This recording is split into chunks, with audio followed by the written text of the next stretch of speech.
Hello students, मेरे कल के 2 वीडियोस में मैंने डिस्कस किया था कि एल्काइल हैलाइड्स को ओलिफिन से कैसे प्रिपेयर किया जा सकता है, कैसे बनाया जा सकता है। एक वीडियो में मैंने मार्कोनिकॉफ रूल के अकॉर्डिंग एल्काइल हैलाइड का सिंथेसिस किया था और एक जो सेकंड वीडियो था उसमें एंटी मार्कोनिकॉफ रूल के अकॉर्डिंग एल्काइल हैलाइड का सिंथेसिस किया था। तो वो दोनों वीडियोस हमको बताते हैं कि ओलिफिन से एल्काइल हैलाइड कैसे बनाए जा सकते हैं। आज मैं जो डिस्कशन करूँगी एल्काइल हैलाइड बनाने का सेकंड मेथड है, जो है अल्कोहल की मदद से। तो हम जानते हैं कि अल्कोहल का फॉर्मूला जो है वो ROH होता है, यानी कि इसमें क्रियात्मक समूह OH लगा रहता है और एक एल्किल समूह है, ये एल्किल समूह और ये OH समूह। तो जब इस प्रकार के अल्कोहल्स को सब्स्टिट्यूशन रिएक्शन द्वारा, प्रतिस्थापन अभिक्रिया द्वारा एल्काइल हैलाइड में बदलने जाते हैं तो OH समूह को हेलोजन समूह से प्रतिस्थापित करना होता है, सब्स्टिट्यूट करना होता है, हटाना होता है OH समूह और उसकी जगह पर हेलोजन समूह लगाना होता है। ये चीज़ हम 3-4 रिएजेंट्स की मदद से कर सकते हैं। पहला है हमारा हाइड्रोजन हैलाइड, हेलोजन है इसमें। तो जब अल्कोहल और हाइड्रोजन हैलाइड की रिएक्शन होगी तो एल्किल हैलाइड बनेंगे। एल्किल हैलाइड कौन सा बनेगा, प्राइमरी, सेकेंडरी और टर्शरी, ये डिपेंड करेगा कि यहाँ R समूह हमने कौन सा लिया है। ज़रूरी नहीं है कि यहाँ पे यदि R प्राइमरी है तो प्राइमरी अल्कोहल ही बने और सेकेंडरी तो सेकेंडरी। कई बार ऐसा होता है कि रीअरेंजमेंट रिएक्शन भी हो जाती है। तो R के अंदर अगर रीअरेंजमेंट होना पॉसिबल है अभिक्रिया के दौरान, पुनर्विन्यास इस समूह में यदि होना संभव है तो उसके अकॉर्डिंग एल्किल हैलाइड चेंज भी हो सकते हैं। वो आगे हम रिएक्शंस में आपको बताएंगे। सेकेंड रिएजेंट जो हम यूज़ कर सकते हैं वो है फॉस्फोरस के हैलाइड्स, चाहे वो ट्राई हैलाइड हो चाहे वो पेंटा हैलाइड हो, दोनों ही जब अल्कोहल से रिएक्शन करेंगे तो एल्काइल हैलाइड मिलेंगे। तीसरा रिएजेंट जो हम ले सकते हैं वो है सल्फर का halide, that is thionyl chloride. तो थायोनिल क्लोराइड की मदद से भी हम एल्किल हैलाइड में बदल सकते हैं अल्कोहल को। 1 बाय 1 मैं इन सभी मेथड्स को आपके साथ डिस्कस कर रही हूँ। पहला है हाइड्रोजन हैलाइड के साथ अभिक्रिया। तो जब अल्कोहल की रिएक्शन हाइड्रोजन हैलाइड से निर्जलीय जिंक क्लोराइड की उपस्थिति में करवाते हैं, एनहाइड्रस जिंक क्लोराइड की उपस्थिति में करवाते हैं, तो OH समूह का प्रतिस्थापन हो जाता है हेलोजन समूह द्वारा। यानी जहाँ OH समूह था वहाँ हेलोजन चला जाता है, जहाँ हेलोजन था वहाँ OH चला जाता है। चूँकि ये निर्जलीकरण अभिक्रिया है इसलिए इसमें मैंने anhydrous zinc chloride as a catalyst लिया है। इसी के 2-3 एग्जाम्पल्स मैंने यहाँ लिख दिए हैं। HCl से करवा सकते हैं रिएक्शन तो क्लोरो व्युत्पन्न बनेगा, यानी कि एथिल अल्कोहल लिया तो एथिल क्लोराइड। ब्रोमीन से रिएक्शन करवाई HBr से तो ब्रोमो व्युत्पन्न, आयोडीन से करवाई तो आयोडो व्युत्पन्न। यहाँ मैंने तीनों ही एथिल अल्कोहल के एग्जाम्पल ले लिए हैं, पर हम अन्य अल्कोहल्स भी यूज़ कर सकते हैं। जैसा हम अल्कोहल लेंगे अकॉर्डिंग टू दैट हमको एल्काइल हैलाइड प्राप्त हो जाएगा। तो विभिन्न प्रकार के अल्कोहल्स जो हम यहाँ यूज़ कर सकते हैं उनकी रिएक्टिविटी का ऑर्डर ये है। अगर टर्शरी अल्कोहल है तो वो सबसे फास्ट रिएक्शन करेगा, सेकेंडरी उससे स्लो, प्राइमरी उससे भी स्लो। देखते हैं कि इस अभिक्रिया का मैकेनिज्म क्या है, क्रियाविधि क्या है।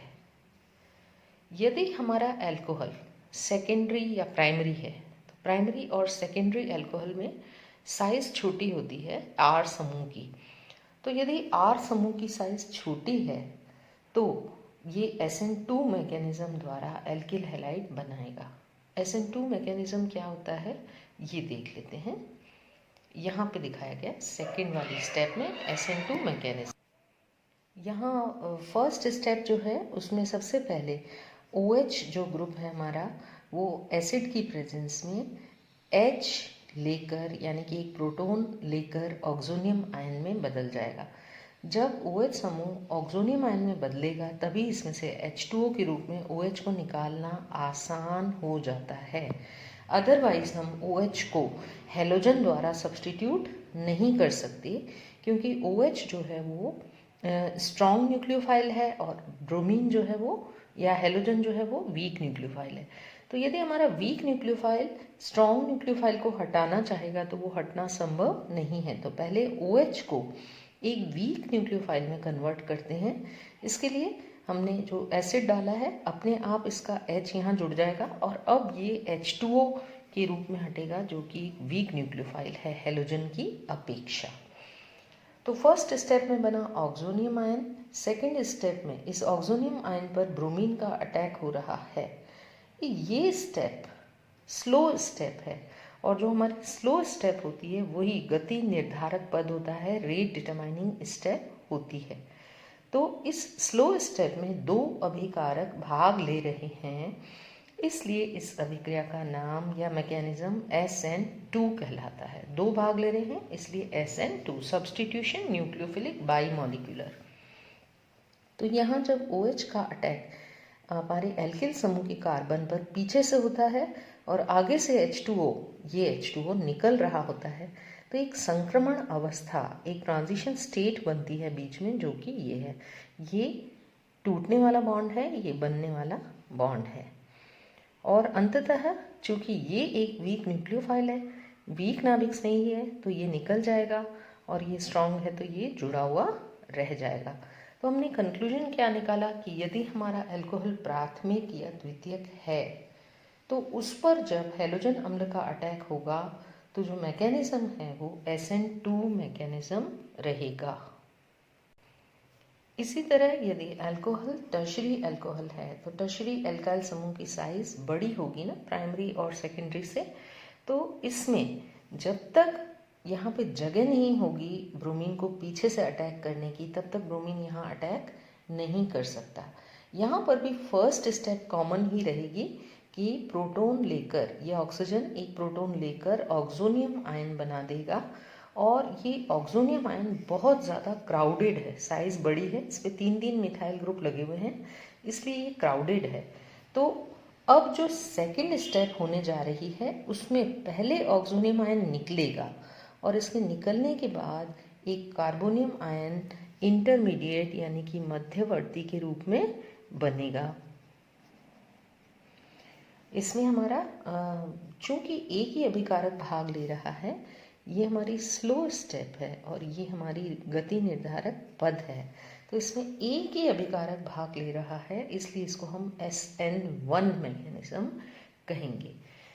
अब जो इंटरमीडिएट कार्बोनियम आयन बना है उस पर ब्रोमीन का अटैक हो जाएगा और ब्रोमीन के अटैक द्वारा सिंपली ये ब्रोमीन जहाँ पर कार्बन पर प्लस चार्ज दिख रहा है वहाँ पे जुड़ जाएगा और टर्शरी ब्यूटाइल ब्रोमाइड बन जाएगा। यदि इस अभिक्रिया में कोई ऐसा अल्कोहल लेते हैं जिसमें कि मध्यवर्ती में रीअरेंजमेंट या पुनर्विन्यास हो सकता है तो वो अवश्य होगा। इसको मैं एक एग्जाम्पल द्वारा समझा रही हूँ। मैंने ये अल्कोहल लिया है इस प्रकार का। इस अल्कोहल की भी फर्स्ट स्टेप वही होगी, H जुड़ जाएगा, H जुड़ने से ऑक्सोनियम आयन बन जाएगा। सेकेंड स्टेप भी कॉमन है, ये निकल जाएगा H2O, यानी कि यहाँ पे हमारा गति निर्धारक पद है। गति निर्धारक पद में एक ही अभिकारक भाग ले रहा है और अब जो कार्बोनियम आयन बना वो प्राथमिक कार्बोनियम आयन बना। इसमें इस स्ट्रक्चर के अंदर 5 कार्बन है। चूंकि इसके अंदर 5 कार्बन हैं तो ये रीअरेंजमेंट द्वारा यहाँ पे रीअरेंजमेंट हो जाएगा, पुनर्विन्यास हो जाएगा। रीअरेंजमेंट द्वारा ये टर्शरी कार्बोकैटायन में बदल सकता है और बदलेगा। तो ये स्टेप बहुत ही इम्पॉर्टेंट है। यदि कोई प्राथमिक कार्बोनियम आयन द्वितीयक या तृतीयक में बदल सकता है तो वो अवश्य बदलेगा और लास्ट स्टेप में ब्रोमीन का अटैक अब इस कार्बोनियम आयन पर होगा, ना कि इस पर। तो हमारा ब्रोमीन इस कार्बन पर जुड़ जाएगा और अंतिम उत्पाद जो है वो टर्शरी एल्काइल हैलाइड, तृतीयक एल्काइल हैलाइड बना। तो मैंने आपको पहले बताया था कि ज़रूरी नहीं है कि जैसा अल्कोहल ले रहे हैं वैसा ही एल्किल हैलाइड बनेगा। अल्कोहल हमने यहाँ पर लिया है प्राथमिक और एल्किल हैलाइड बन रहा है तृतीयक because of rearrangement. Thank you.